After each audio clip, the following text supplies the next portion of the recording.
नमस्कार, सत श्री अकाल, आदाब। मेरा नाम मनदीप पूनिया है ਤੇ ਤੁਸੀਂ ਸੁਣ ਰਹੇ ਹੋ ਪੰਜਾਬੀ ਰੇਡੀਓ USA। ਮੈਂ ਇੱਕ ਵਾਰ ਫਿਰ ਹਾਜ਼ਰ ਹਾਂ ਨਵੇਂ ਬੁਲਟਨ ਦੇ ਨਾਲ ਤੇ ਸ਼ੁਰੂਆਤ ਕਰਦੇ ਹਾਂ ਅੱਜ ਦੀ ਮੁੱਖ ਖਬਰਾਂ ਤੋਂ। ਆਮ ਆਦਮੀ ਪਾਰਟੀ ਤੇ ਈਡੀ ਨੇ ਲਾਏ 100 ਕਰੋੜ ਰੁਪਏ ਦੀ ਰਿਸ਼ਵਤ ਲੈਣ ਦੇ ਆਰੋਪ। ਈਡੀ ਨੇ ਇੱਕ ਪ੍ਰੈਸ ਨੋਟ 'ਚ ਕਿਹਾ ਹੈ ਕਿ ਆਮ ਆਦਮੀ ਪਾਰਟੀ ਦੇ ਆਗੂ ਅਰਵਿੰਦ ਕੇਜਰੀਵਾਲ ਤੇ ਮਨੀਸ਼ ਸਿਸੋਦੀਆ ਨੇ ਕੇ ਕਵਿਤਾ ਨਾਲ ਮਿਲ ਕੇ ਸਾਊਥ ਵਾਲੀ ਲੋਬੀ ਤੋਂ 100 ਕਰੋੜ ਰੁਪਏ ਲਏ ਹਨ।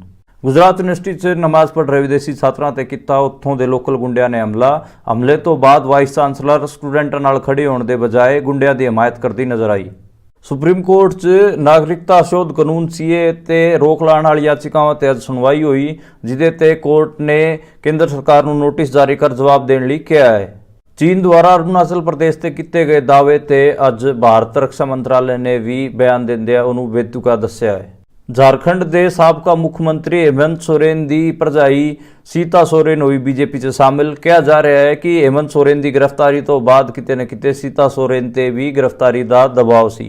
तमिलनाडु च अपने आप को मजबूत करने वास्ते बीजेपी ने एम रामदास की PMK पार्टी नाल कीता अलायंस। कहा जा रहा है कि PMK पार्टी नूं 10 सीटां उत्थे दित्तियां जाणगियां। आम आदमी पार्टी तो पिछले महीने सांसद बने संजय सिंह ने अज जेल तो लई राज्य सभा सांसद की शपथ। आम आदमी पार्टी के एक होर वड्डे आगू नूं कोर्ट तो नहीं मिली राहत। मनीष सिसोदिया नूं 6 अप्रैल तक न्यायिक हिरासत च भेजा गया। तृणमूल कांग्रेस के आगू साकेत गोखले ने चोण आयोग च नरेंद्र मोदी खिलाफ दी शिकायत ते चोण जाब्ता भंग करने दे लाए आरोप। ये सीगियां अज दियां मुख खबरां। हुण करदे आपां इन्हां खबरां दा पोस्टमार्टम ते शुरुआत करदे हां सब तो पहली खबर तो, जिहड़े की हैगी आ अज ED दा प्रैस नूं बयान। ED अपन पता कि आम आदमी पार्टी वाले पिछे पई हुई है, तो अज ED ने एक बयान जारी करते कहा है कि जिहड़ा शराब आबकारी शराब घोटाला वाला मामला हैगा उहदे च आम आदमी पार्टी के आगूआं नूं 100 करोड़ रुपया जिहड़े तेलंगाना के साबका मुख्यमंत्री सीगे KCR राव उन्हां दी बेटी के कविता ने साउथ वाली लोबी तो दवाया सीगा। ते ये प्रैस नोट जारी होने तो बाद आम आदमी पार्टी के आगुआ ने भी ये कहा कि देखो इन्होंने साडे सारे बड़े आगू गिरफ्तार कर लए ने, वो सारे जेलों च बंद ने बेचारे, तो हुण अरविंद केजरीवाल नूं गिरफ्तार करने वास्ते ये सारा कुछ कर रहे हैं। अपन पता है कि ED पिछले 2-3 महीनों तो लगातार अरविंद केजरीवाल नूं समन ते समन भेजी जा रही है। कदे वो दिल्ली जल बोर्ड वाले मामले च समन भेज दिंदी है तो कदे आबकारी शराब घोटाले वाले मामले च। हुण दा चोण जाब्ता भी लग गया। मैनूं लगदा है कि ED नूं ये जिहड़ा उन्हां दा पूरा कैंपेन है अरविंद केजरीवाल दे खिलाफ वो रोक देना चाहिए, क्योंकि चोणों तो बाद अपनी जांच नूं कंटिन्यू कर सकते हैं। तो आम आदमी पार्टी वाले आगू ये भी कह रहे हैं कि देखो साडे खिलाफ कोई भी अजे तक ED ने एक भी सबूत पेश नहीं किया। इन्होंने हज़ारां बंदियां की गवाही ले ली, 500 तो ज़्यादा ठिकाणियां ते इन्होंने छापे मार ले, कोई सबूत साडे खिलाफ नहीं मिल रहा। फिर भी साडे ते ये लगातार हमले कर रहे हैं। साडे बड़े बड़े आगू मनीष सिसोदिया होण, सुरेंद्र जैन होण या फिर संजय सिंह होण, ये सारे जेलों से बैठे ने। हुण अरविंद केजरीवाल इकलौते साडे बड़े आगू बाहर बचे हुए ने ते उन्हां नूं वे जेल च ठल्लण नूं फिरदे ने। ते ED का बयान भी देखो, कोई मतलब सरकारी एजेंसी इस तरीके नाल खुल के एड्डा वड्डा बयान नहीं दिंदी, क्योंकि मामला तो अजे कोर्ट ने तय करना है कि सच की है। तो ED पहला ही अरविंद केजरीवाल होरां नूं ते आम आदमी पार्टी वालियां नूं इस मामले च पूरा घोटालेबाज दिखाने की कोशिश कर रही है। के कविता की गिरफ्तारी के खिलाफ भी के कविता ने अपनी पटीशन जमानत अर्जी सुप्रीम कोर्ट च दायर की सी, पर आपां नूं पता है कि के कविता की जिहड़ी पटीशन है इदां दे बेंच ने ले लई, जिहदे तो सारे जिहड़े विपक्ष वाले आगू हैगे वो डरदे ने, क्योंकि वो किते न किते मोदी सरकार नूं वो बेंच फेवर करता है। तो उत्थों फिर के कविता होरां ने अपनी पटीशन विड्रॉ कर ली। हुण तुसीं ये समझो कि दिल्ली च आपां नूं पता कि आम आदमी पार्टी का बड़ा रोल है, पंजाब च भी आम आदमी पार्टी हैगी, हरियाणा च भी वो माड़ा मोटी अपनी कोशिश कर ही रहे ने, ते नॉर्थ इंडिया च आम आदमी पार्टी का ठीक ठाक प्रभाव हैगा।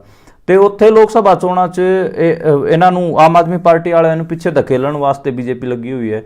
तो तेलंगाना की आपां गल कर लीए, तेलंगाना च जिहड़ी BRS पार्टी हैगी जो के चंद्रशेखर राव सीगे साबका मुख्यमंत्री, 10 साल लगातार वो मुख्यमंत्री रहे। तो तेलंगाना च कांग्रेस तो बाद आपां ये कह लीए कि उत्थे बड़ी पार्टी कोई हैगी तो KCR की पार्टी हैगी। बीजेपी उत्थे जिहड़ा अलायंस करन नूं फिरदी सीगी उन्हां नाल, ते उन्हां ने अलायंस नहीं किया, उन्होंने मायावती नाल अलायंस कर लिया KCR राव ने। तो उस तो बाद उन्हां दी कुड़ी नूं चक लिया गया, तो उन्हां दी कुड़ी ते 100 करोड़ का आरोप ला के ED ने शराब घोटाले च ते उन्हां नूं जेल च ठल दिता। तो ये किते न किते तुसीं देखो कि जिहड़ा ED हैगा, ED का इस्तेमाल केंद्र सरकार लगातार कर रही है। ਤੇ ਆਪਣੇ ਵਿਰੋਧੀ ਆਗੂਆਂ ਨੂੰ ਚੁੱਪ ਕਰਾਉਣ ਵਾਸਤੇ ਕਰ ਰਹੀ ਹੈ। ਇਦਾਂ ਦਾ ਹੀ ਜੁੜਦਾ ਹੋਇਆ ਮਾਮਲਾ ਆਪਾਂ ਨੂੰ ਪਤਾ ਹੈ, ਝਾਰਖੰਡ ਦੇ ਮੁੱਖ ਮੰਤਰੀ हेमंत सोरेन ਉਹਨਾਂ ਦਾ ਸੀਗਾ। ਉਹਨਾਂ ਦਾ ਜ਼ਮੀਨ ਖਰੀਦ ਘੁਟਾਲੇ ਨੂੰ ਲੈ ਕੇ ਉਹਨਾਂ ਤੇ ਕਾਰਵਾਈ ਹੋਈ। ਕਿਹਾ ਕਿ ਇਹਨਾਂ ਨੇ 36 ਲੱਖ ਰੁਪਏ ਦੀ ਇੱਕ ਜ਼ਮੀਨ ਖਰੀਦੀ ਤੇ ਉਹ ਗੈਰ ਕਾਨੂੰਨੀ ਸੀਗਾ, ਇਸ ਕਰਕੇ ਉਹਨਾਂ ਤੇ ਵੀ ਕਾਰਵਾਈ ਹੋ ਗਈ ਤੇ ਉਹਨਾਂ ਨੂੰ ਜੇਲ੍ਹ 'ਚ ਠੱਲ ਦਿੱਤਾ। ਹੁਣ ਆਪਾਂ ਜੇ ਕਿਸੇ ਨੋਰਮਲ ਜੇ ਸ਼ਹਿਰ 'ਚ ਵੀ ਪਲਾਟ ਲੈਣਾ ਹੋਵੇ 100 ਗਜ਼ ਦਾ, ਉਹ ਵੀ 36-37 ਲੱਖ ਦਾ ਆ ਜਾਂਦਾ। ਈਵਨ ਆਪਣੇ ਪਿੰਡਾਂ 'ਚ 1 ਏਕੜ ਦੀ ਕੀਮਤ ਹੋ ਰੱਖੀ ਹੈ 35-36 ਲੱਖ ਰੁਪਏ। ਜੇ ਕਿਸੇ ਸਟੇਟ ਦੇ ਸੀਐਮ ਨੇ 36 ਲੱਖ ਰੁਪਏ ਦੀ ਕੋਈ ਜ਼ਮੀਨ ਖਰੀਦ ਵੀ ਲਈ ਤੇ ਉਹਨੂੰ ਤੁਸੀਂ ਜੇਲ੍ਹ 'ਚ ਠੱਲ ਦੋਗੇ। ਤੇ ਇਹੀ ਝਾਰਖੰਡ ਦੇ ਸੀਐਮ हेमंत सोरेन ਹੋਰਾਂ ਨਾਲ ਹੋਇਆ। ਤੇ ਅੱਜ ਬੀਜੇਪੀ ਨੇ ਉਹਨਾਂ ਦੀ ਜਿਹੜੀ ਭਰਜਾਈ ਸੀਗੀ ਸੀਤਾ ਸੋਰੇਨ, ਉਹਨਾਂ ਨੂੰ ਆਪਣੀ ਪਾਰਟੀ 'ਚ ਜੁਆਇਨ ਕਰਵਾ ਲਿਆ। ਬੀਜੇਪੀ ਵਾਲੇ ਲਗਾਤਾਰ ਉਹਨਾਂ ਤੇ ਪ੍ਰੈਸ਼ਰ ਪਾ ਰਹੇ ਸੀਗੇ ਕਿ ਤੁਹਾਡੇ ਤੇ ਵੀ, ਜਿਵੇਂ ਤੁਹਾਡੇ ਦੇਵਰ ਤੇ ਅਸੀਂ ਕਾਰਵਾਈ ਕੀਤੀ ਹੈ, ਤੁਹਾਡੇ ਤੇ ਵੀ ਇਸੇ ਕਿਸਮ ਦਾ ਅਸੀਂ ਕਾਰਵਾਈ ਕਰਾਂਗੇ। ਇਸ ਕਰਕੇ ਜਿਹੜੀ ਸੀਤਾ ਸੋਰੇਨ ਹੈਗੀ ਆ ਉਹ ਪਾਰਟੀ ਤੋਂ ਨਿਕਲ, ਝਾਰਖੰਡ ਮੁਕਤੀ ਮੋਰਚਾ ਤੋਂ ਨਿਕਲ ਕੇ ਔਰ ਬੀਜੇਪੀ 'ਚ ਸ਼ਾਮਿਲ ਹੋ ਗਈ ਹੈ। ਤੇ ਝਾਰਖੰਡ 'ਚ ਕਿਤੇ ਨਾ ਕਿਤੇ ਬੀਜੇਪੀ ਜ਼ਿਆਦਾ ਸੀਟਾਂ ਲੈਣੀਆਂ ਚਾਹੁੰਦੀ ਹੈਗੀ ਆ। ਤੇ ਆਪਾਂ ਜਿਹੜਾ ਸੈਂਟਰਲ ਇੰਡੀਆ ਦਾ ਲੋਅਰ ਪਾਰਟ ਹੈਗਾ ਤੇ ਸਾਊਥ ਇੰਡੀਆ ਹੈਗਾ, ਉੱਥੇ ਆਪਾਂ ਨੂੰ ਪਤਾ ਕਿ ਬੀਜੇਪੀ ਦੀ ਸਥਿਤੀ ਕੋਈ ਬਾਲੀ ਵਧੀਆ ਨਹੀਂ ਹੈ। ਇਸ ਕਰਕੇ ਉੱਥੇ ਵੀ ਉਹ ਲਗਾਤਾਰ ਈਡੀ ਸੀਬੀਆਈ ਰਾਹੀਂ ਜਿਹੜੇ ਉੱਥੋਂ ਦੇ ਲੀਡਰ ਹੈਗੇ ਉਹਨਾਂ ਨੂੰ ਜੇਲ੍ਹਾਂ 'ਚ ਭੇਜ ਕੇ ਜਾਂ ਫਿਰ ਉਹਨਾਂ ਨੂੰ ਡਰਾ ਕੇ ਧਮਕਾ ਕੇ ਆਪਣੇ ਵੱਲ ਕਰਨਾ ਚਾਹੁੰਦੀ ਹੈ। ਤਮਿਲਨਾਡੂ 'ਚ ਵੀ ਇਹਨਾਂ ਨੇ ਇੱਕ ਅਲਾਇੰਸ ਕੀਤਾ ਹੈ। ਉਹ ਜਿਹੜਾ ਐਮ ਰਾਮਦਾਸ ਉਹਨਾਂ ਦੀ ਪਾਰਟੀ ਹੈਗੀ ਆ PMK, ਉਹਨਾਂ ਨਾਲ ਇਹਨਾਂ ਨੇ ਅਲਾਇੰਸ ਕੀਤਾ ਤੇ 10 ਸੀਟਾਂ ਤੇ ਉੱਥੇ ਚੋਣ ਲੜਨਗੇ। ਬੀਜੇਪੀ ਬਹੁਤ ਡੈਸਪਰੇਟ ਹੈ ਤਮਿਲਨਾਡੂ ਨੂੰ ਲੈ ਕੇ। ਉਹਦਾ ਰੀਜ਼ਨ ਇਹ ਹੈ ਕਿ ਤਮਿਲਨਾਡੂ 'ਚ 39 ਸੀਟਸ ਹੈਗੀਆਂ ਤੇ ਉੱਥੇ ਜਿਹੜੇ ਕਿਤੇ ਨਾ ਕਿਤੇ ਜਿਹੜਾ ਸਟਾਲਿਨ ਉੱਥੋਂ ਦਾ ਜਿਹੜਾ ਮੁੱਖ ਮੰਤਰੀ ਹੈ ਉਹਦੀ ਪਾਰਟੀ ਜਿਹੜੀ ਹੈਗੀ ਆ ਉਹ ਬਹੁਤ ਮਜ਼ਬੂਤ ਹੈ ਤੇ ਉਹ ਇੰਡੀਆ ਅਲਾਇੰਸ ਦਾ ਵੀ ਹਿੱਸਾ ਹੈਗੀ ਆ। ਤੇ ਇਸ ਕਰਕੇ ਬੀਜੇਪੀ ਚਾਹ ਰਹੀ ਹੈ ਕਿ 39 ਸੀਟਾਂ ਤੋਂ ਅਸੀਂ 1-2-4 ਸੀਟਾਂ ਉੱਥੋਂ ਜਿੱਤ ਕੇ ਆਈਏ। ਇਸ ਕਰਕੇ ਹੀ ਉਹ ਲਗਾਤਾਰ ਉੱਥੇ ਟਰਾਈ ਕਰ ਰਹੇ ਤੇ ਉਹਨਾਂ ਨੇ ਰਾਮਦਾਸ ਹੋਰਾਂ ਤੇ ਮਾੜਾ ਜਿਹਾ ਪ੍ਰੈਸ਼ਰ ਪਾਇਆ ਤੇ ਉਹਨਾਂ ਨੇ ਬੀਜੇਪੀ ਨਾਲ ਅਲਾਇੰਸ ਕਰ ਲਿਆ। ਤੇ ਇਸੇ ਕਿਸਮ ਨਾਲ ਉਹ ਤੇਲੰਗਾਨਾ 'ਚ ਕਰਨਾ ਚਾਹ ਰਹੇ ਸੀ। ਆਪਾਂ ਨੂੰ ਪਤਾ ਹੈ ਕਿ ਕੇ ਕਵਿਤਾ ਹਜੇ ਜੇਲ੍ਹ 'ਚ ਬੰਦ ਨੇ, ਈਡੀ ਨੇ ਉਹਨਾਂ ਨੂੰ ਗ੍ਰਿਫਤਾਰ ਕੀਤਾ ਸੀਗਾ। ਤੇ ਇਹ ਕਿਤੇ ਨਾ ਕਿਤੇ ਮੋਟਾ ਜਿਹੜਾ ਬੀਜੇਪੀ ਦਾ ਆਪਣੇ ਵੱਲ ਲੈ ਕੇ ਆਉਣ ਦਾ, ਲੋਕਾਂ ਨੂੰ ਆਪਣੇ ਵੱਲ ਲੈ ਕੇ ਆਉਣ ਦਾ ਇੱਕ ਪੂਰਾ ਮਾਸਟਰ ਪਲਾਨ ਹੈਗਾ ਕਿ ਉਹ CBI ਨੂੰ, ਈਡੀ ਨੂੰ, ਇਸ ਕਿਸਮ ਦੀ ਸੰਸਥਾਵਾਂ ਨੂੰ ਇਸਤੇਮਾਲ ਕਰਦੀ ਹੈ ਆਪਣੇ ਵੱਲ ਜਿਹੜੇ ਵਿਰੋਧੀ ਆਗੂ ਹੈਗੇ ਉਹਨਾਂ ਨੂੰ ਖਿੱਚਣ ਵਾਸਤੇ, ਨਹੀਂ ਤਾਂ ਉਹਨਾਂ ਨੂੰ ਜੇਲ੍ਹਾਂ 'ਚ ਬੰਦ ਕਰ ਦਿੰਦੀ ਹੈ।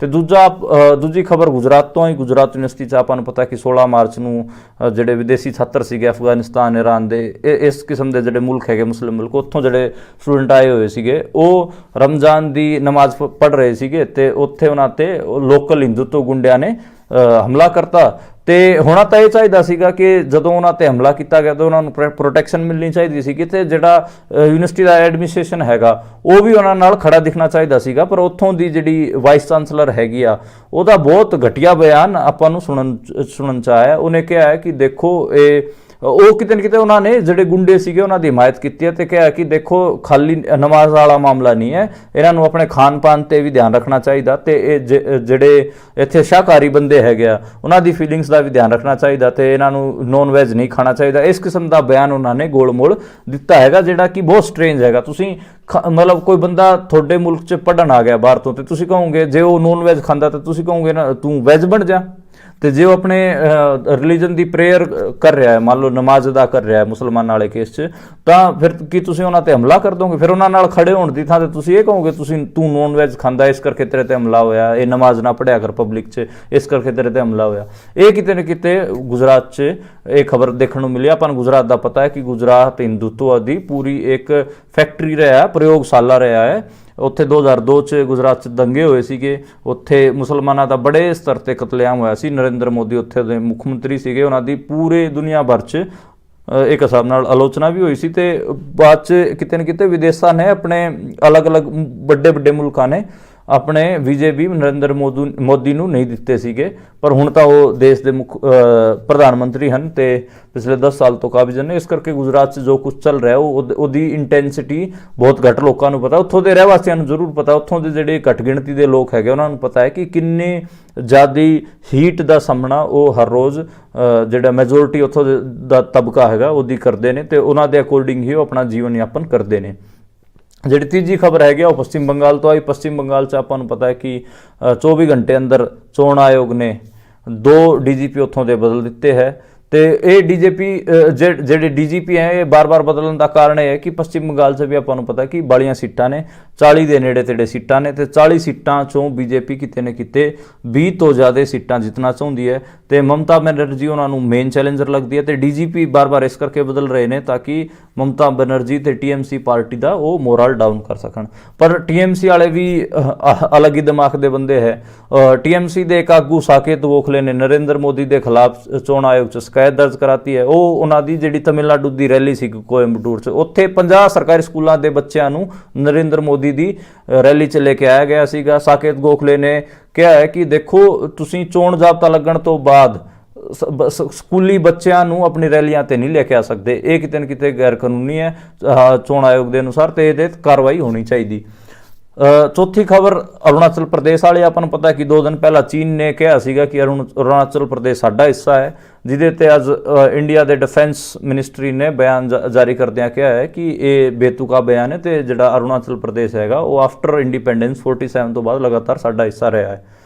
ਫਿਰ ਸੁਪਰੀਮ ਕੋਰਟ ਵਾਲੀ ਖਬਰ ਸੀਗੀ, ਸੁਪਰੀਮ ਕੋਰਟ 'ਚ ਅੱਜ CANRC ਰਿਲੇਟਿਡ ਜਿਹੜਾ ਨਾਗਰਿਕਤਾ ਸੋਧ ਕਾਨੂੰਨ ਸੀਗੇ ਜਿਹਦੀ ਨੋਟੀਫਿਕੇਸ਼ਨ ਆਪਾਂ ਨੂੰ ਪਤਾ ਕਿ 11 ਮਾਰਚ ਪਿਛਲੀ ਬੀਤੀ 11 ਮਾਰਚ ਨੂੰ ਜਾਰੀ ਕੀਤੀ ਗਈ ਸੀ ਗ੍ਰਹਿ ਮੰਤਰਾਲੇ ਦੁਆਰਾ ਤੇ ਉਹਦੇ ਤੇ 230 ਪੈਟੀਸ਼ਨਾਂ ਆਈਆਂ ਉਹਦੇ ਤੇ ਰੋਕ ਲਾਉਣ ਵਾਸਤੇ ਤੇ ਉਸ ਤੇ ਸੁਣਵਾਈ ਕਰਦਿਆਂ ਅੱਜ ਸੁਪਰੀਮ ਕੋਰਟ ਨੇ ਚੰਦਰਚੂੜ ਨੇ ਇਹ ਕਿਹਾ ਕਿ ਹਾਂ ਠੀਕ ਅਸੀਂ ਤੁਹਾਡੀ ਅਰਜ਼ੀਆਂ ਦੀ ਸੁਣਵਾਈ ਕਰਦੇ ਹਾਂ ਤੇ ਉਹਨਾਂ ਨੇ ਸਰਕਾਰ ਤੋਂ ਵੀ ਜਵਾਬ ਮੰਗਿਆ ਤੇ 6 ਅਪ੍ਰੈਲ ਆਉਣ ਵਾਲੀ 6 ਅਪ੍ਰੈਲ ਤੱਕ ਜਿਹੜਾ ਜਵਾਬ ਹੈਗਾ ਕੇਂਦਰ ਸਰਕਾਰ ਨੂੰ ਸਬਮਿਟ ਕਰਨ ਲਈ ਕਿਹਾ ਗਿਆ ਹੈ।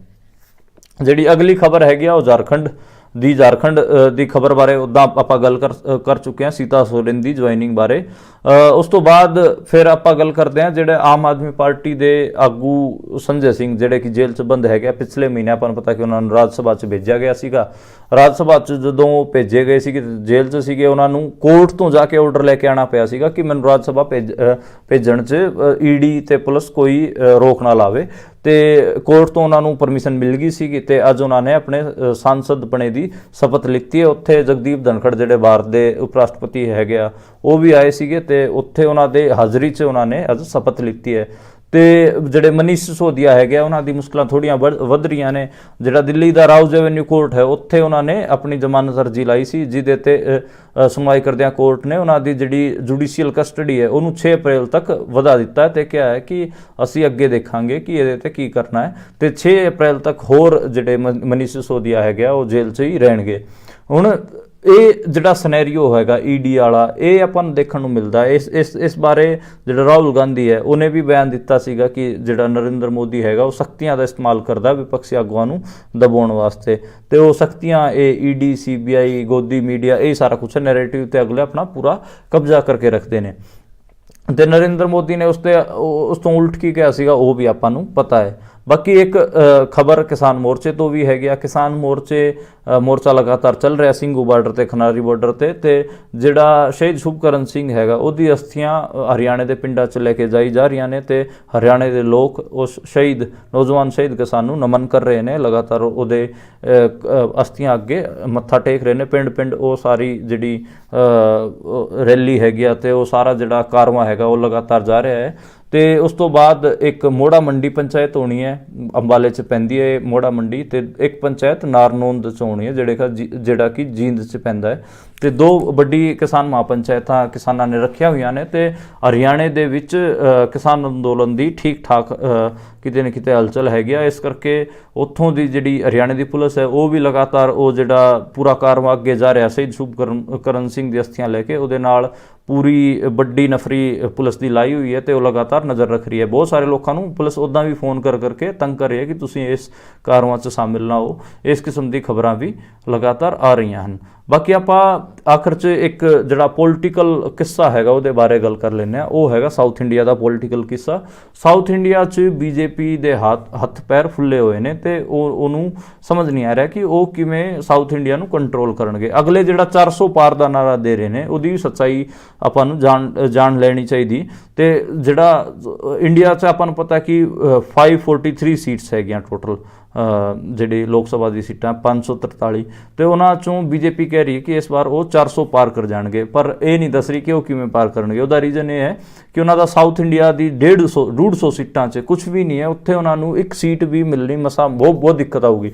ਜਿਵੇਂ ਆਪਾਂ ਤਮਿਲਨਾਡੂ ਦੀ ਗੱਲ ਕਰੀਏ, ਉੱਥੇ ਆਪਾਂ ਨੂੰ ਪਤਾ ਹੈ ਕਿ ਜਿਹੜਾ ਸਟਾਲਿਨ ਹੋ ਰਹੀ ਉਹ ਬਹੁਤ ਮਜ਼ਬੂਤ ਨੇ, ਉੱਥੇ ਉਹਨਾਂ ਬੀਜੇਪੀ ਦਾ ਜਿਹੜਾ ਵੋਟ ਪਰਸੈਂਟੇਜ ਹੈ ਉਹ ਵੀ 1-2-3% ਹੀ ਰਹਿੰਦਾ, ਉਸ ਦੀ ਵੀ ਆਪਾਂ ਨੂੰ ਸੱਚਾਈ ਪਤਾ।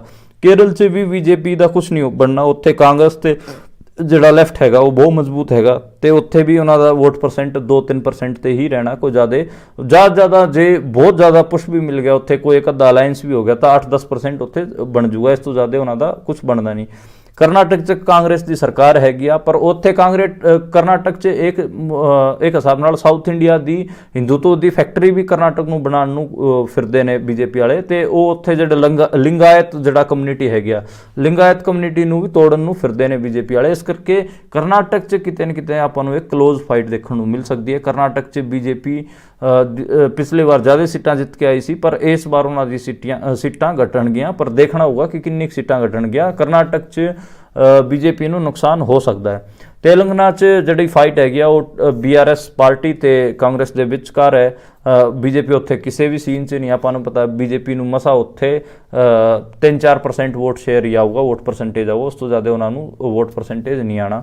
ਇੱਦਾਂ ਹੀ ਆਪਾਂ ਗੱਲ ਕਰ ਲਈਏ ਆਂਧਰ ਪ੍ਰਦੇਸ਼ 'ਚ ਜਿਹੜੀ ਜਗਨ ਮੋਹਨ ਰੈਡੀ ਦੀ ਜਿਹੜੀ ਪਾਰਟੀ ਹੈਗੀ ਆ ਉਹ ਕਿਤੇ ਨਾ ਕਿਤੇ ਬਹੁਤ ਮਜ਼ਬੂਤ ਹੈ। YSR ਕਾਂਗਰਸ ਜਿਹਨੂੰ ਜਿਸ ਨਾਮ ਤੋਂ ਜਾਣਿਆ ਜਾਂਦਾ, ਤੇ ਜਗਨ ਮੋਹਨ ਰੈਡੀ ਆਂਧਰ ਪ੍ਰਦੇਸ਼ ਦੇ ਮੁੱਖ ਮੰਤਰੀ ਵੀ ਹਨ, ਤੇ ਉਹ ਕਿਤੇ ਨਾ ਕਿਤੇ ਮਜ਼ਬੂਤ ਵੀ ਹਨ। ਤੇ ਦੂਜੀ ਪਾਰਟੀ ਜਿਹੜੀ TDP ਤੇਲਗੂ ਦੇਸ਼ਮ ਪਾਰਟੀ ਹੈਗੀ ਆ ਚੰਦਰ ਸ਼ੇਖਰ ਰਾਓ ਦੀ, ਉਹਦੇ ਨਾਲ ਬੀਜੇਪੀ ਨੇ ਅਲਾਇੰਸ ਕੀਤਾ। ਹਾਲਾਂਕਿ ਇਹ ਅਲਾਇੰਸ ਮਜ਼ਬੂਤ ਉਹਦਾ ਰੀਜ਼ਨ ਇਹ ਹੈ ਕਿ YSR ਕਾਂਗਰਸ ਤੋਂ ਬਾਅਦ ਉੱਥੇ ਜਿਹੜੀ ਦੂਜੀ ਸਭ ਤੋਂ ਵੱਡੀ ਪਾਰਟੀ ਹੈਗੀ ਆ ਉਹ TDP ਹੈਗੀ ਆ ਤੇਲਗੂ ਦੇਸ਼ਮ ਪਾਰਟੀ, ਤੇ ਉਹਨਾਂ ਨਾਲ ਹੀ ਬੀਜੇਪੀ ਨੇ ਅਲਾਇੰਸ ਕਰ ਲਿਆ। ਹਾਲਾਂਕਿ ਬੀਜੇਪੀ ਬਹੁਤ ਘੱਟ ਸੀਟਾਂ ਤੇ ਉੱਥੇ ਚੋਣ ਲੜ ਰਹੀ ਹੈ, ਪਰ ਉਹਦਾ ਅਸਰ ਤਾਂ ਪਊਗਾ। ਇਸ ਕਰਕੇ ਮਾੜੀਆਂ ਮੋਟੀਆਂ ਸੀਟਾਂ ਉਹ ਆਂਧਰ ਪ੍ਰਦੇਸ਼ ਜ਼ਰੂਰ ਜਿੱਤ ਸਕਦੀ ਹੈ, ਪਰ ਉੱਥੇ ਜਿਹੜੇ ਇਹਨਾਂ ਦੇ ਜਿਹੜੇ ਅਪੋਜਿਟ ਹੈਗੇ ਆ YSR ਕਾਂਗਰਸ ਵਾਲੇ ਜਗਨ ਮੋਹਨ ਰੈਡੀ ਹੋਰੀ, ਉਹ ਜ਼ਿਆਦਾ ਮਜ਼ਬੂਤ ਨੇ, ਇਸ ਕਰਕੇ ਜ਼ਿਆਦਾ ਸੀਟਾਂ YSR ਕਾਂਗਰਸ ਦੀ ਆਉਣਗੀਆਂ। ਪੱਛਮੀ ਬੰਗਾਲ ਦਾ ਮੈਂ ਪਹਿਲਾਂ ਹੀ ਜ਼ਿਕਰ ਕਰ ਚੁੱਕਿਆ, ਉੱਥੇ TMC ਮਮਤਾ ਬੈਨਰਜੀ ਸਭ ਤੋਂ ਜ਼ਿਆਦਾ ਐਗਰੈਸਿਵ ਪੋਲਿਟਿਕਸ। ਆਪਾਂ ਇਹ ਕਹੀਏ ਕਿ ਇੰਡੀਆ 'ਚ ਸਭ ਤੋਂ ਜ਼ਿਆਦਾ ਐਗਰੈਸਿਵ ਪੋਲਿਟਿਕਸ ਬੀਜੇਪੀ ਉਲਟ ਕੋਈ ਆਗੂ ਕਰਦਾ ਹੈਗਾ ਤੇ ਉਹ ਮਮਤਾ ਬੈਨਰਜੀ ਨੇ, ਤੇ ਮਮਤਾ ਬੈਨਰਜੀ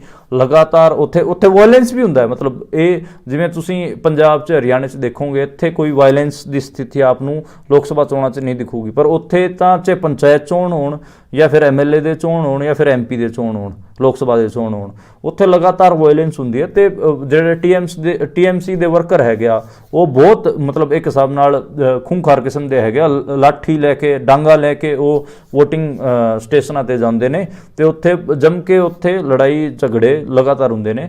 ਉੱਥੇ ਬੀਜੇਪੀ ਕਮਜ਼ੋਰ ਵੀ ਹੋਈ ਹੈ। ਆਪਾਂ ਨੂੰ ਪਤਾ ਕਿ ਜਦੋਂ ਮਮਤਾ ਬੈਨਰਜੀ 2021 'ਚ ਜਿੱਤੀ ਸੀਗੀ ਆਪਣਾ ਮੁੱਖ ਮੰਤਰੀ ਪਦ ਵਾਲਾ, ਮੁੱਖ ਮੰਤਰੀ ਜਦੋਂ ਬਣ ਕੇ ਆਈ, ਤੇ ਉਸ ਤੋਂ ਬਾਅਦ ਬੀਜੇਪੀ ਦੇ ਬਹੁਤ ਸਾਰੇ ਆਗੂਆਂ ਨੇ ਮਮਤਾ ਬੈਨਰਜੀ ਦੀ ਪਾਰਟੀ TMC ਨੂੰ ਜੁਆਇਨ ਕੀਤਾ ਸੀਗਾ, ਤੇ ਉੱਥੇ ਜਿਹੜਾ ਮੁਸਲਿਮ ਵੋਟ ਪਰਸੈਂਟੇਜ ਹੈਗਾ ਉਹ ਵੀ ਠੀਕ ਠਾਕ ਹੈਗਾ। ਇਸ ਕਰਕੇ ਮਮਤਾ ਬੈਨਰਜੀ ਨੂੰ ਠੀਕ ਠਾਕ ਉਮੀਦ ਹੈ, ਪਰ ਉੱਥੇ ਜਿਹੜਾ ਇੰਡੀਆ ਅਲਾਇੰਸ ਹੋਣਾ ਸੀਗਾ ਕਾਂਗਰਸ ਨਾਲ, ਉਹ ਗੱਲ ਨਹੀਂ ਬਣ ਸਕੀ, ਕਿਉਂਕਿ ਆਪਾਂ ਨੂੰ ਪਤਾ ਕਿ ਕਾਂਗਰਸ ਦੇ ਜਿਹੜੇ ਉੱਥੇ ਆਗੂ ਹੈਗੇ ਆ ਅਧੀਰ ਰੰਜਨ ਚੌਧਰੀ, ਉਹ ਲਗਾਤਾਰ ਬਹੁਤ ਗਲਤ ਬਿਆਨਬਾਜ਼ੀ ਕਰਦੇ ਸੀਗੇ, ਤੇ ਲਗਾਤਾਰ ਮਮਤਾ ਬੈਨਰਜੀ ਦੇ ਖਿਲਾਫ ਬੋਲਦੇ ਸੀਗੇ। ਤੇ ਮਮਤਾ ਬੈਨਰਜੀ ਨੇ ਕਿਹਾ ਕਿ ਛੋਟੀ ਜੀ ਤੁਹਾਡੀ ਪਾਰਟੀ ਹੈਗੀ ਆ, ਤੁਹਾਡਾ ਪੱਛਮੀ ਬੰਗਾਲ 'ਚ ਕੋਈ ਆਧਾਰ ਨਹੀਂ, ਤੇ ਤੁਸੀਂ ਗੱਲਾਂ ਐਡੀ ਵੱਡੀਆਂ ਕਰਦੇ ਹੋ। ਤੇ ਇਸ ਕਰਕੇ ਕਾਂਗਰਸ ਨਾਲ ਮਮਤਾ ਬੈਨਰਜੀ ਨੇ ਕੋਈ ਅਲਾਇੰਸ ਨਹੀਂ ਕੀਤਾ। ਬਿਹਾਰ ਦੀ ਗੱਲ ਕਰਦੇ ਹਾਂ, ਤੇ ਬਿਹਾਰ ਤੋਂ ਇੱਕ ਇੰਟਰਸਟਿੰਗ ਖਬਰ ਵੀ ਸੀ ਜਿਹੜਾ ਮੈਂ ਤੁਹਾਡੇ ਅੱਗੇ ਜ਼ਿਕਰ ਕਰਨਾ ਭੁੱਲ ਗਿਆ, ਤੇ ਉਹ ਖਬਰ ਹੈਗੀ ਆ ਜਿਹੜੇ ਕਿ ਲੋਕ ਜਨਸ਼ਕਤੀ ਪਾਰਟੀ ਸੀਗੀ ਰਾਮ ਵਿਲਾਸ ਪਾਸਵਾਨ ਦੀ, ਉਹਨਾਂ ਦੇ ਭਰਾ ਸੀਗੇ, ਉਹਨਾਂ ਨੂੰ ਰਾਮ ਵਿਲਾਸ ਪਾਸਵਾਨ ਆਪਾਂ ਨੂੰ ਪਤਾ ਹੈ ਕਿ ਸੈਂਟਰਲ ਇੰਡੀਆ ਦਾ ਜਾਂ ਬਿਹਾਰ ਦਾ ਵੱਡਾ ਦਲਿਤ ਆਗੂ ਸੀਗਾ, ਤੇ ਉਹਨਾਂ ਦਾ ਅਲਾਇੰਸ ਉਹਨਾਂ ਦੀ ਪਾਰਟੀ NDA 'ਚ ਹੁੰਦੀ ਸੀਗੀ, ਤੇ ਉਹ ਮੋਦੀ ਸਰਕਾਰ 'ਚ ਵੱਡੇ ਮੰਤਰੀ ਸੀਗੇ। ਤੇ ਉਹਨਾਂ ਦੀ ਮੌਤ 2020 'ਚ ਹੋ ਜਾਂਦੀ ਹੈ, ਤੇ 2021 'ਚ ਉਹਨਾਂ ਦੇ ਜਿਹੜੇ ਛੋਟੇ ਭਰਾ ਸੀਗੇ ਪਸ਼ੂਪਤੀ ਨਾਥ ਪਾਰਸ, ਉਹਨਾਂ ਨੂੰ ਕੈਬਨਿਟ ਮੰਤਰੀ ਬਣਾਤਾ ਸੀਗਾ ਨਰਿੰਦਰ ਮੋਦੀ ਨੇ, ਤੇ ਉਹਨਾਂ ਦੇ ਭਰਾ ਦੇ ਤੇ ਉਹਨਾਂ ਦੇ ਬੇਟੇ ਚਿਰਾਗ ਪਾਸਵਾਨ ਦੇ ਵਿਚਕਾਰ ਵਧੀਆ ਨਹੀਂ ਬਣਦੀ ਸੀਗੀ, ਮਤਲਬ ਉਹਨਾਂ ਦੇ ਬਹੁਤ ਅਸਲ ਰਹਿੰਦੀ ਸੀਗੀ। ਇਸ ਕਰਕੇ ਕਿਤੇ ਨਾ ਕਿਤੇ ਚਿਰਾਗ ਪਾਸਵਾਨ ਅੱਡ ਹੋ ਗਏ ਸੀਗੇ ਤੇ ਹੁਣ ਬੀਜੇਪੀ ਨੇ ਚਿਰਾਗ ਪਾਸਵਾਨ ਨਾਲ ਅਲਾਈਅੰਸ ਕਰ ਲਿਆ, ਪਰ ਪਸ਼ੂਪਤੀਨਾਥ ਪਾਰਸ ਨੂੰ ਕੱਲਾ ਛੱਡਤਾ ਹੈਗਾ ਤੇ ਇਸ ਕਰਕੇ ਪਸ਼ੂਪਤੀਨਾਥ ਪਾਰਸ ਨੇ ਆਪਣਾ ਮੰਤਰੀ ਪਦ ਤੋਂ ਵੀ ਇਸਤੀਫਾ ਦਿੱਤਾ ਹੈਗਾ। ਹਾਲਾਂਕਿ ਉਹਨਾਂ ਦੇ ਇਸਤੀਫੇ ਦਾ ਕੋਈ ਮਤਲਬ ਨਹੀਂ ਹੈ, ਉਹਦਾ ਰੀਜ਼ਨ ਇੱਕ ਤਾਂ ਇਹ ਹੈ ਕਿ ਹੁਣ ਚੋਣ ਹੋਣ ਵਾਲੇ ਨੇ ਤੇ ਅੱਗੇ ਮਹੀਨੇ 2 ਮਹੀਨੇ ਬਾਅਦ ਉਹ ਇਸਤੀਫਾ, ਮਤਲਬ ਚੋਣ ਜਾਬਤਾ ਲੱਗਿਆ ਹੋਇਆ ਤੇ ਕੋਈ ਕੁਝ ਮੰਨਿਆ ਨਹੀਂ ਜਾਊਗਾ ਤੇ ਮਹੀਨੇ 2 ਮਹੀਨੇ ਬਾਅਦ ਨਵੀਂ ਕੈਬਨਿਟ ਬਣਨੀ ਸੀਗੀ ਤੇ ਦੇਖਣਾ ਹੋਊਗਾ ਕਿ ਉਹ ਇੰਡੀਆ ਅਲਾਇੰਸ ਵਾਲਿਆਂ ਕੋਲ ਜਾਣਗੇ ਜਿਹੜੇ ਰਾਮ ਵਿਲਾਸ ਪਾਸਵਾਨ ਦੇ ਭਰਾ ਹੈਗੇ ਆ ਕਿ ਜਾਂ ਫਿਰ ਉਹ ਇਕੱਲੇ ਹੀ ਚੋਣ ਲੜਨਗੇ, ਇਹ ਦੇਖਣਾ ਹੋਊਗਾ। ਹਾਲਾਂਕਿ ਬਿਹਾਰ 'ਚ ਚੋਣ ਇੰਟਰਸਟਿੰਗ ਹੈਗਾ, ਪਰ ਉੱਥੇ ਕਿਤੇ ਨਾ ਕਿਤੇ ਠੀਕ ਹੈ ਕਿ ਲੋਕ ਸਭਾ 'ਚ ਵਿਧਾਨ ਸਭਾ 'ਚ ਕਿਤੇ ਨਾ ਕਿਤੇ ਲਾਲੂ ਯਾਦਵ ਦਾ ਮੁੰਡਾ ਵੱਡੀ ਟੱਕਰ ਦਊਗਾ ਜੇਡੀਯੂ ਤੇ ਬੀਜੇਪੀ ਨੂੰ। ਪਰ ਹੁਣ ਮਾੜੀ ਜਿਹੀ ਸਥਿਤੀ ਥੋੜੀ ਡਾਵਾਂਡੋਲ ਆਪਾਂ ਕਹਿ ਸਕਦੇ ਹਾਂ ਕਿਉਂਕਿ ਬੀਜੇਪੀ ਦਾ ਵੱਡਾ ਵੋਟ ਪਰਸੈਂਟੇਜ ਬਿਹਾਰ 'ਚ ਹੈਗਾ। ਇਹ ਕਿਤੇ ਨਾ ਕਿਤੇ ਸਾਊਥ ਇੰਡੀਆ ਦੀ ਸਟੋਰੀ ਸੀਗੀ, ਪਰ ਇਹਨੂੰ ਮੈਂ ਥੋੜਾ ਜਿਹਾ ਹੋਰ ਮਤਲਬ ਜੇ ਆਪਾਂ ਨੈਸ਼ਨਲ ਪਰਸਪੈਕਟਿਵ ਤੇ ਵੀ ਗੱਲ ਕਰੀਏ ਤੇ ਬੀਜੇਪੀ ਨੂੰ ਇੱਕ ਸਲਾਈਟਲੀ ਐਜ ਹੈਗੀ ਆ। 400 ਪਾਰ ਤਾਂ ਮੈਨੂੰ ਲੱਗਦਾ ਕਿ 400 ਪਾਰ ਤਾਂ ਉਹਨਾਂ ਦੀ ਹੋਣਗੀ, ਪਰ ਉਹ 272 ਦੇ ਆંકੜੇ ਤੱਕ ਪਹੁੰਚ ਜਾਣਗੇ। ਉਹਦਾ ਰੀਜ਼ਨ ਇਹ ਹੈ ਕਿ ਕਿਤੇ ਨਾ ਕਿਤੇ ਬੀਜੇਪੀ ਇੱਕ ਨੈਸ਼ਨਲ ਪਰਸਪੈਕਟਿਵ ਬਿਲਡ ਕਰ ਰਹੀ ਹੈ। ਜਿਹੜਾ ਇੰਡੀਆ ਅਲਾਇੰਸ ਹੈਗਾ, ਮਤਲਬ ਇਹਨਾਂ ਨੇ ਇੱਕ ਤਾਂ ਉਹ ਅਲਾਇੰਸ ਚੱਜਦੇ ਤਰੀਕੇ ਨਾਲ ਸਿਰੇ ਨਹੀਂ ਚੜ੍ਹ ਪਾਇਆ। ਉੱਤਰ ਪ੍ਰਦੇਸ਼ 'ਚ ਮਾਇਆਵਤੀ ਉਸ ਤੋਂ ਬਾਹਰ ਰਹੀ, ਪੱਛਮੀ ਬੰਗਾਲ 'ਚ ਕਾਂਗਰਸ ਨਾਲ ਮਮਤਾ ਨੇ ਕੋਈ ਅਲਾਇੰਸ ਨਹੀਂ ਕੀਤਾ ਤੇ ਇੱਦਾਂ ਦੀਆਂ ਕਈ ਗੱਲਾਂ ਹੋਈਆਂ। ਈਵਨ ਜੈਨ ਚੌਧਰੀ ਪੱਛਮੀ ਉੱਤਰ ਪ੍ਰਦੇਸ਼ ਤੋਂ ਉਹਨਾਂ ਨੂੰ ਛੱਡ ਗਏ ਤੇ ਇਸ ਕਰਕੇ ਪੰਜਾਬ 'ਚ ਵੀ ਆਪਾਂ ਨੂੰ ਪਤਾ ਹੈ ਕਿ ਆਮ ਆਦਮੀ ਤੇ ਕਾਂਗਰਸ ਦਾ ਕੋਈ ਅਲਾਇੰਸ ਨਹੀਂ ਹੋਇਆ ਤੇ ਇਸ ਕਰਕੇ ਕਿਤੇ ਨਾ ਕਿਤੇ ਇਹ ਲੱਗ ਰਿਹਾ ਹੈ ਕਿ ਜਿਹੜਾ ਨੈਸ਼ਨਲ ਪਰਸਪੈਕਟਿਵ ਜਿਹਦੇ ਤੇ ਮੋਦੀ ਖੇਡੂਗਾ ਉਹ ਬੀਜੇਪੀ ਦੇ ਹੱਕ 'ਚ ਹੈਗਾ ਤੇ ਨਾਰਥ ਇੰਡੀਆ 'ਚ ਜਿਵੇਂ ਰਾਜਸਥਾਨ ਹੋ ਗਿਆ, ਮੱਧ ਪ੍ਰਦੇਸ਼ ਹੋ ਗਿਆ, ਉੱਤਰ ਪ੍ਰਦੇਸ਼ ਹੋ ਗਿਆ, ਛੱਤੀਸਗੜ੍ਹ ਹੋ ਗਿਆ, ਇੱਥੇ ਤਾਂ ਅਗਲੇ ਕਲੀਨ ਸਵੀਪ ਕਰਨਗੇ। ਹਿੰਦੀ ਬੈਲਟ 'ਚ ਉਹਨਾਂ ਦਾ ਠੀਕ ਠਾਕ ਕੰਮ ਹੈਗਾ ਤੇ ਹਿੰਦੂਤਵਾ ਦੀ ਜਿਹੜੀ ਵੇਵ ਹੈ, ਰਾਮ ਮੰਦਰ ਦੀ ਅਗਲਿਆਂ ਨੇ ਵੇਵ ਬਣਾ ਰੱਖੀ ਹੈ। ਹਾਲਾਂਕਿ ਜਿਹੜਾ ਨਾਰਥ ਇੰਡੀਆ ਹੈਗਾ ਉਹਦੇ 'ਚ ਆਪਣੀ ਜਿਹੜੀ ਜਾਟ ਬੈਲਟ ਹੈ, ਜੱਟ ਬੈਲਟ ਜਿਹਨੂੰ ਕਹਿ ਲਈਏ, ਪੰਜਾਬ ਦੀ 13 ਸੀਟਾਂ, ਚੰਡੀਗੜ੍ਹ ਦੀ 1 ਸੀਟ 14 ਇਹ ਹੋ ਗਈ ਤੇ 10 ਸੀਟਾਂ ਹਰਿਆਣੇ ਦੀਆਂ, ਰਾਜਸਥਾਨ ਦੀ 12 ਸੀਟਾਂ ਤੇ ਪੱਛਮੀ ਯੂਪੀ ਦੀ 15 ਸੀਟਾਂ, ਹਰਿਦੁਆਰ ਦੀ 1 ਸੀਟ, ਦਿੱਲੀ ਦੀ 3 ਸੀਟ ਤੇ ਇਹ ਇਸ ਕਰਕੇ 55 ਸੀਟਾਂ ਬਣਦੀਆਂ ਨੇ, 55 ਸੀਟਾਂ ਬਣਦੀਆਂ ਨੇ ਤੇ ਇਹਨਾਂ 'ਚ ਕਿਤੇ ਨਾ ਕਿਤੇ ਜਿਹੜੀ ਬੀਜੇਪੀ ਹੈ ਉਹਨੂੰ ਟੱਕਰ ਦੇਖਣ ਨੂੰ ਮਿਲੂਗੀ ਜੱਟਾਂ ਵੱਲੋਂ ਤੇ ਜਿਹੜਾ ਕਿਸਾਨ ਅੰਦੋਲਨ ਉਹਦਾ ਅਸਰ ਬਹੁਤ ਜ਼ਿਆਦਾ। ਇਸੇ ਕਰਕੇ ਹਰਿਆਣੇ 'ਚ ਅਗਲਿਆਂ ਨੇ ਮੁੱਖ ਮੰਤਰੀ ਤੱਕ ਬਦਲਣਾ ਪਿਆ ਤੇ ਇਹ ਕਿਤੇ ਨਾ ਕਿਤੇ ਹੁਣ ਸਿਨੈਰੀਓ ਰਹਿਣ ਵਾਲਾ ਹੈ ਤੇ ਮੈਂ ਹਰ ਰੋਜ਼ ਹੁਣ ਆਪ ਜੀ ਨੂੰ ਲੋਕ ਸਭਾ ਚੋਣਾਂ ਦੀ ਜਿਹੜੀ ਨਵੀਂ ਅਪਡੇਟਸ ਹੋਣਗੀਆਂ ਉਹ ਦੱਸਿਆ ਕਰਾਂਗਾ ਤੇ 26 ਮਾਰਚ ਤੋਂ ਬਾਅਦ ਮੈਂ ਗਰਾਊਂਡ ਤੇ ਵੀ ਆਵਾਂਗਾ ਤੇ ਅੱਡ-ਅੱਡ ਕਨਸਟੀਟੂਐਂਸੀਆਂ ਤੋਂ, ਅੱਡ-ਅੱਡ ਇਲਾਕੇ, ਅੱਡ-ਅੱਡ ਸੂਬਿਆਂ ਤੋਂ, ਮੁਲਕ ਦੇ ਅੱਡ-ਅੱਡ ਸੂਬਿਆਂ ਤੋਂ ਤੁਹਾਨੂੰ ਗਰਾਊਂਡ ਰਿਪੋਰਟਾਂ ਜ਼ਰੂਰ ਤੁਹਾਡੇ ਤੱਕ ਪਹੁੰਚਾਇਆ ਕਰਾਂਗਾ। ਦੇਖਣ ਵਾਸਤੇ ਸ਼ੁਕਰੀਆ ਤੇ ਕੱਲ ਮਿਲਦੇ